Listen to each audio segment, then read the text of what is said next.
40 साल से ज़्यादा उम्र के 50% लोग मर्दाना कमज़ोरी में मुब्तला हैं। आज हम एक इंतहाई अहम मौजू पे बात करेंगे। नफ्स का ढीलापन, तनाव में कमी, मर्दाना कमज़ोरी, हम बिस्तरी के दौरान या हम बिस्तरी से पहले ही नफ्स का ढीला पड़ जाना, मिलाप मुकम्मल ना हो पाना, या फिर पीनस का पहले ही डिस्चार्ज हो जाना। इस सब की वजह से जो है तबीयत न करना, दिल न करना कि हम बिस्तरी की जाए, डिज़ायर में कमी वाक़या होना, इन सब को हम मर्दाना कमज़ोरी या इरेक्टाइल डिसफंक्शन कहते हैं। आज हम बात करेंगे कि इरेक्टाइल डिसफंक्शन किस उम्र की बीमारी है, मतलब कि कौन सी एज ग्रुप की ये बीमारी हो सकती है और इसके क्या सिम्टम्स हैं और क्या इसमें हम बेहतरी कैसे कर सकते हैं। मेरा नाम डॉक्टर मोहम्मद वकास है। मैं जनूबी पंजाब में एज एंट्रोलॉजिस्ट और पिंडाली इम्प्लांट सर्जन काम कर रहा हूँ। आज हम इरेक्टाइल डिसफंक्शन या मर्दाना कमज़ोरी पे बात करेंगे। पहले भी हम इस पर काफ़ी वीडियोस बना चुके हैं, लेकिन आज हम बात करेंगे कि ये किस जो है उम्र के लोगों में होती है। आम ख्याल ये किया जाता है कि मर्दाना कमज़ोरी जो है ओल्ड एज यानी कि बड़ी उम्र के लोगों की बीमारी है, यानी कि जो लोग रिटायर हो गए हैं, 60 ईयर प्लस हैं, उनमें ये बीमारी होती है। और ये ख्याल किया जाता है ये नॉर्मल है, क्योंकि एज हो गई है तो इसलिए जो है इनमें होशियारी की कमी आ गई है, इसलिए इनको होशियारी नहीं आती, इसलिए इनके ये मसाइल हैं, तो ये नॉर्मल समझा जाता है। लेकिन अगर देखा जाए तो हम देखें 40 से जो लोग क्रॉस कर जाते हैं ऊपर, उनमें 50% लोग, 50% जो हैं मर्दाना कमज़ोरी में मुब्तला हैं।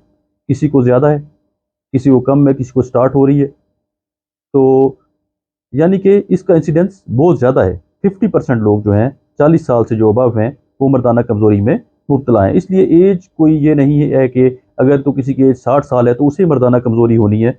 ये बीमारी जो है पहले भी हो सकती है, ये प्रॉब्लम्स पहले भी आ सकते हैं। इवन ये कि यंग पेशेंट जिन्होंने कभी मिलाप नहीं किया, यंग हैं 18-20 साल, या शादी होती है, मिलाप की उम्र आती है तो मिलाप नहीं कर पाते, तो उनमें भी ये बीमारी पाई जाती है। यानी कि यंग लोगों में भी ये बीमारी पाई जाती है। और ये नहीं समझा जा सकता कि ये सिर्फ इस वजह से है कि इनको ज़हनी तौर पे कमज़ोर है, इस वजह से होशियारी नहीं आ रही। उनको भी अंदर ऑर्गेनिक या कोई ऐसी बीमारी हो सकती है जो उनकी होशियारी को असरअंदाज हो रही हो और जिसको इलाज की ज़रूरत हो। अब अगर देखा जाए एज वाइज, तो अगर हम देखें कोई शख्स 60 साल का है तो हम उसको फॉर ग्रांटेड ले लेते हैं कि भाई ये तो उम्र पूरी कर चुका है, इसको होशियारी की क्या ज़रूरत है। बच्चे भी कहते हैं अब भाई को क्या ज़रूरत है, ठीक है। और लोगों का भी यही ख्याल है वो बाबा है, देखो उसको अब क्या ज़रूरत है। लेकिन उसको ज़रूरत है या नहीं है ये उस शख्स को पता है या उसके पार्टनर को पता है।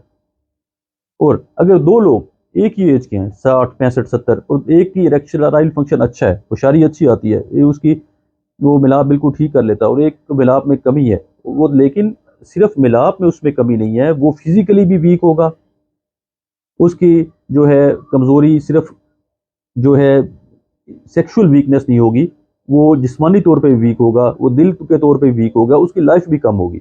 जिसके सेक्सुअल जो है अच्छे हैं, रिलेशन भी अच्छे हैं, मिलाप भी कर सकता है, होशियारी अच्छी है, वो फिजिकली भी तंदुरुस्त होगा, एक्टिव होगा, और उसका पार्टनर भी तंदुरुस्त होगा अमूमन, और उसकी जो है लाइफ भी ज़्यादा होगी। इसलिए तो एज को हमें फैक्टर नहीं बनाना चाहिए कि अगर कोई शख्स यंग है तो वो ठीक है, नहीं, उसमें भी बीमारी हो सकती है। कोई बूढ़ा है तो उसमें भी बीमारी हो सकती है, मिडिल एज है उसमें भी बीमारी हो सकती है। और इसे सोशल स्टिग्मा नहीं बनाना चाहिए कि भाई मैं जाऊंगा इलाज करवाऊंगा, शर्म आएगी, लोग क्या कहेंगे। और दूसरी बात है इसमें पार्टनर पार्टनर का बड़ा अहम रोल है। अगर उसकी बीवी उसको ताने देना शुरू कर दे, अगर होशियारी नहीं आ रही, तो पहले पहले ही वो शर्मिंदा है और शर्मिंदा हो जाएगा। तो उस पार्टनर को बजाय इसके कि खुद भी परेशान हो, अपने जो है मेल पार्टनर को बकअप करे तो अपना इलाज करवाए, इलाज से वो बिल्कुल ठीक हो जाएगा। इसके सारे ऐसे इलाज हैं जिनका कोई साइड इफेक्ट नहीं है, होशियारी ठीक हो जाती है, मिलाप ठीक हो जाता है, मनी का अखराज नॉर्मल होता है, बच्चे पैदा होते हैं, पेशाब मरीज ठीक करता है।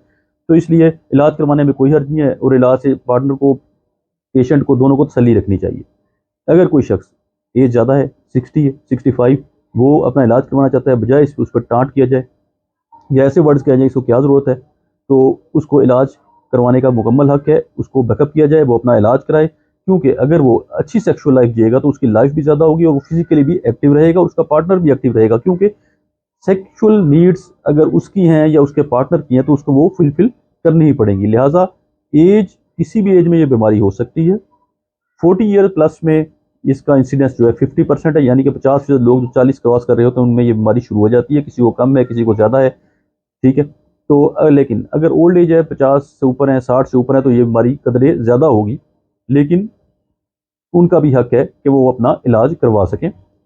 इस बीमारी की वजह से जो मसाइल बनते हैं वो ये है कि ज़हनी टेंशन, परेशानी, घरेलू लड़ाइयाँ, इसके अलावा तबीयत में बोझलपन, डिज़ायर में कमी आ जाना, दिल ना करना कि भई जब अगर मैं पार्टनर के पास जाऊँगा तो शायरी तो मुझे आएगी नहीं, मैं ऐसे शर्मिंदा हूँगा, उससे बेहतर है मैं उसके पास जाऊँ ना। तो इससे डिज़ायर भी ख़त्म होने लग जाती है। आहिस्ता-आहिस्ता ये होता है कि जब वो शख्स मिलाप करना छोड़ देता है तो उसके दिल ही नहीं करता कि वो मिलाप करे, सेक्स करने को दिल नहीं करता, तबीयत जब उचाट होने लग जाती है और उसका पार्टनर मज़ीद उससे खफ़ा, मज़ीद ताने, फैमिली रिलेशंस और ख़राब होते रहते हैं और उसका जो इरेक्टाइल डिसफंक्शन है, जो उसकी मर्दाना कमज़ोरी जो कि आर्ज़ी थी, जो कि दवाई से ठीक हो जानी थी, वो बढ़ती-बढ़ती परमानेंट हो जाती है और उस पे दवाइयाँ असर करना छोड़ जाती हैं। इसलिए बजाय इसको डिले करने के अर्ली इलाज की तरफ जाया जाए। इसके अलावा भी इसके सिम्पटम्स हैं। सिर्फ़ ये नहीं कि मिलाप करने गया, मिलाप ना हुआ यही सिम्पटम है, या मिलाप करते हुए तनाव में कमी आ गई, वैसे तनाव में कमी आ गई, फिर रात सोते हुए होशियारी नहीं आना, ये भी इसका सिम्पटम है। कोई से फ़ोन पे बात करते हैं, कोई ख्याल आने पे होशियारी ना आना, ये भी इसका सिम्पटम है। तलब भी ना होना मिलाप करने की, ये भी इसी का सिम्पटम्स है। तो ये सारे सिम्पटम्स अगर किसी शख्स में आ रहे हैं, तो उसको बजाय इसको डिले करने के अर्ली इलाज की, क्योंकि अर्ली इलाज से मुस्तकिल इलाज हो सकता है। अगर लेट इलाज किया जाए, तो फिर ऐसे लोगों को दवाई पे डिपेंडेंट होना पड़ता है, बीमारी बढ़ जाती है। बाज़ लोग कहते हैं जी दवाई खाने से दवाई पे हम जो है दवाई लग जाती है, दवाई का असर कम होने लग जाता है, तो कोई बात नहीं। दवाई से आपका घर चल रहा है, आपकी होशियारी बेहतर हो रही है। लोग जिसको ब्लड प्रेशर है, ब्लड प्रेशर की दवाई सारी उम्र खाता है। जिसको जो है शुगर है उसकी दवाई सारी उम्र खाता है। अगर होशियारी का मसला है, होशियारी की दवाई खा लेगा तो क्या फ़र्क पड़ेगा। फिर दवाई जो है असर करना छोड़ जाती है। असर करना इसलिए नहीं छोड़ रही दवाई, इसलिए छोड़ रही है कि आपकी बीमारी बढ़ रही है, आपको ज़्यादा डोज़ की ज़रूरत है, आपको ज़्यादा दवाई की ज़रूरत है। ये नहीं है कि क्या जो ब्लड प्रेशर जिनको सबका एक गोली से ब्लड प्रेशर कंट्रोल हो जाता है, कहीं को 2 देनी पड़ती है, कईयों को 3 देनी पड़ती है, दवाई बढ़ानी पड़ती है, कईयों की कम हो जाती है। तो होशियारी भी ऐसे ही है, किसी की दवाई बढ़ानी है, किसी की कम करनी है, किसी की सेट करनी है, तो इसी तरह ही उसका इलाज होगा। तो जो इसके बचाव के तरीक़ाकार हैं, जो इससे प्रिवेंशन के, वो पहले भी हम डिस्कस कर चुके हैं। अपना हेल्थी लाइफ़स्टाइल जो है वो हमेशा हेल्थी जो है कम्युनिटी को, हेल्थी सेक्सुअलिटी को, हर चीज़ को जो है सपोर्ट करता है। अगर आप हेल्थी फूड्स लें, एक्सरसाइज़ करें, स्मोकिंग ना करें, अल्कोहल ना इस्तेमाल करें, तो आप हेल्थी रहेंगे, आपका सेक्सुअल फंक्शन भी ज़्यादा अरसे तक प्रिज़र्व रहेगा। तो ये तो जनरल एहतियात हैं जो पहले भी हम बता चुके हैं। मेडिसिन के बारे में, सर्जरी के बारे में काफ़ी हद तक डिस्कस कर चुके हैं। अगर कोई शख्स मर्दाना कमज़ोरी, मर्दाना बांझपन या इस तरह किसी भी प्रॉब्लम का शिकार है, तो उसे चाहिए कि बजाय ये कि वो परेशान हो, टेंशन हो, फैमिली तबाह करे, उसे चाहिए कि किसी भी सर्टिफाइड एंडोलॉजिस्ट से रब्ता करे ताकि उसका इलाज हो सके। और इसमें कोई परेशानी वाली बात नहीं है, शर्म आने वाली बात नहीं है, सोशल स्टिग्मा की बात नहीं है। और वैसे भी जो एंडोलॉजिस्ट का क्लिनिक होता है उसकी प्राइवेसी ब्रीच नहीं होती, उससे चीज़ें बाहर नहीं जाती। सिर्फ डॉक्टर जानता है या वो जानता है या उसके कोई 1-2 स्टाफ को पता होगा, और ये नहीं कि सारी जहाँ में ढिंढोरा पीट दिया जाता है या कोई उसे क्लिनिक पे है उसका मतलब यही है कि उसको होशियारी का ही मसला है, उसको और मसाइल के लिए भी लोग आ सकते हैं। कोई भी शख्स आके फिजिकली भी चेक करवा सकता है, ऑनलाइन अपॉइंटमेंट बुक करवा सकता है। नंबर दिया गया है,